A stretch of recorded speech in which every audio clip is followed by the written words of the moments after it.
नमस्कार दोस्तों, ओम नमः शिवाय। आज हम आपके लिए शिव महापुराण का चौथा अध्याय लेकर आए हैं।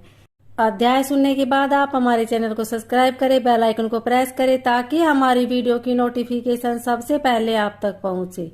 वीडियो को लाइक और शेयर जरूर करें। चंचुला की शिव कथा सुनने में रुचि और शिवलोक गमन व महादेव का प्रथम दर्शन। ब्राह्मण बोले, नारी तुम सौभाग्यशाली हो जो भगवान शंकर की कृपा से तुमने वैराग्य पूर्ण शिव पुराण की कथा सुनकर समय से अपनी गलती का एहसास कर लिया। तुम डरो मत और भगवान शिव की शरण में जाओ। उनकी परम कृपा से तुम्हारे सभी पाप नष्ट हो जाएंगे। मैं तुम्हें भगवान शिव की कथा सहित वह मार्ग बताऊंगा जिसके द्वारा तुम्हें सुख देने वाली उत्तम गति प्राप्त होगी। शिव कथा सुनने से तुम्हारी बुद्धि शुद्ध हो गई है और तुम्हें पश्चाताप हुआ है तथा मन में वैराग्य उत्पन्न हुआ है। पश्चाताप ही पाप करने वाले पापियों के लिए सबसे बड़ा प्रायश्चित है। पश्चाताप ही पापों का शोधन है और इससे ही पापों की शुद्धि होती है। सत्पुरुषों के अनुसार पापों की शुद्धि के लिए प्रायश्चित पश्चाताप से ही संपन्न होता है। जो मनुष्य अपने कुकर्म के लिए पश्चाताप नहीं करता वह उत्तम गति को प्राप्त नहीं करता, परंतु जिसे अपने कुकृत्य पर हार्दिक पश्चाताप होता है वह अवश्य उत्तम गति का भागीदार होता है। इसमें कोई शक नहीं है। शिव महापुराण की कथा सुनने से चित्त की शुद्धि एवं मन निर्मल हो जाता है। शुद्ध चित्त में ही भगवान शिव व पार्वती का वास होता है। वह शुद्ध आत्मा पुरुष सदाशिव के पद को प्राप्त होता है। इस कथा का श्रवण सभी मनुष्य के लिए कल्याणकारी है। अतः शिव की आराधना व सेवा करनी चाहिए। यहाँ कथा भवबंधन रूपी रोग का नाश करने वाली है। भगवान शिव की कथा सुनकर हृदय में उसका मनन करना चाहिए। इससे चित्त की शुद्धि होती है। चित्र शक्ति होने से ज्ञान और वैराग्य के साथ महेश्वर की भक्ति निश्चय ही प्रकट होती है तथा उनके अनुग्रह से दिव्य मुक्ति प्राप्त होती है। जो मनुष्य माया के प्रति आसक्त है वह इस संसार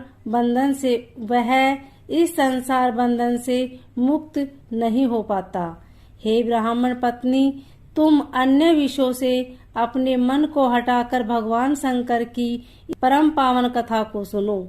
इससे तुम्हारे चित्त की शुद्धि होगी और तुम्हें मोक्ष की प्राप्ति होगी। जो मनुष्य निर्मल हृदय से भगवान शिव के चरणों का चिंतन करता है उसकी एक ही जन्म में मुक्ति हो जाती है। सूत जी कहते हैं, सैनक यह कहकर वे ब्राह्मण चुप हो गए। उनका हृदय करुणा से भर गया। वे ध्यान मगन हो गए। ब्राह्मण का उपदेश सुनकर चंचुला के नेत्रों में आनंद के आंसू छलक आए। वह हर्ष भरे हृदय से ब्राह्मण देवता के चरणों में गिर गई और हाथ जोड़कर बोली, मैं कृतार्थ हो गई। हे ब्राह्मण, शिव भक्तों में श्रेष्ठ स्वामिन धन्य हैं।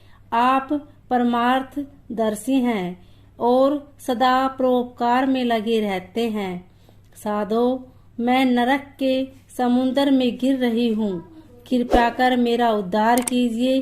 जिस पौराणिक व अमृत के समान सुंदर शिव पुराण कथा की बात आपने की है उसे सुनकर ही मेरे मन में वैराग्य उत्पन्न हुआ है। वह अमृतमयी शिव पुराण कथा को सुनने के लिए मेरे मन में बड़ी श्रद्धा हो रही है। कृपया आप मुझे उसे सुनाइए। सूत जी कहते हैं, शिव पुराण की कथा सुनने की इच्छा मन में लिए हुई चंचुला उन ब्राह्मण देवता की सेवा में वही रहने लगी। उस गोकर्ण नामक महाक्षेत्र में उन ब्राह्मण देवता के मुख से चंचुला शिव पुराण के भक्ति ज्ञान वैराग्य बढ़ाने वाली और मुक्ति देने वाली परम उत्तम कथा सुनकर कृतार्थ हुई। उसका चित्त शुद्ध हो गया। वहां अपने हृदय में शिव के सद्गुण रूप का चिंतन करने लगी। वहां सदैव शिव सच्चिदानंदमय स्वरूप का स्मरण करती थी। तत्पश्चात अपना समय पूर्ण होने पर वह चंचुला के बिना किसी कष्ट के अपना शरीर त्याग दिया। उसे लेने के लिए एक दिव्य विमान आया। यह विमान शोभा साधनों से सजा था एवं शिवगणों से सुशोभित था। चंचुला विमान से शिवपुरी पहुंची। उसके सारे पाप धुल गए। वह दिव्यांगना हो गई। वहां गौरांगी देवी मस्तक पर अर्धचंद्र का मुकुट व अन्य देव आभूषण पहने शिवपुरी पहुंची। वहां उसने सनातन देवता त्रिनेत्र धारी महादेव शिव को देखा। सभी देवता उनकी सेवा में भक्ति भाव से उपस्थित थे।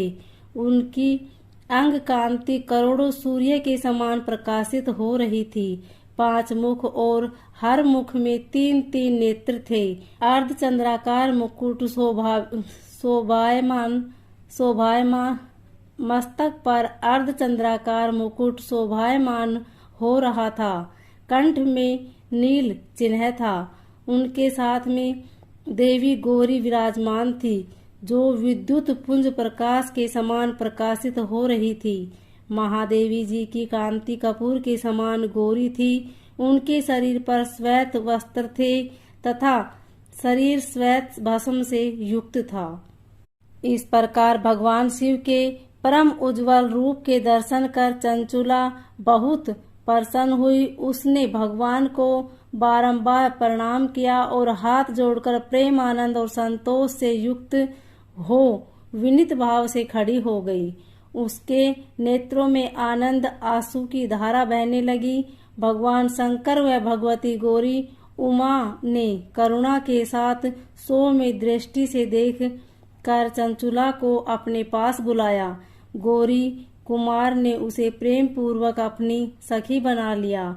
चंचुला सुख पूर्वक भगवान शिव के धाम में उमा देवी की सखी के रूप में निवास करने लगी। शिव महापुराण का यह 4था अध्याय संपूर्ण हुआ। ओम नमः शिवाय।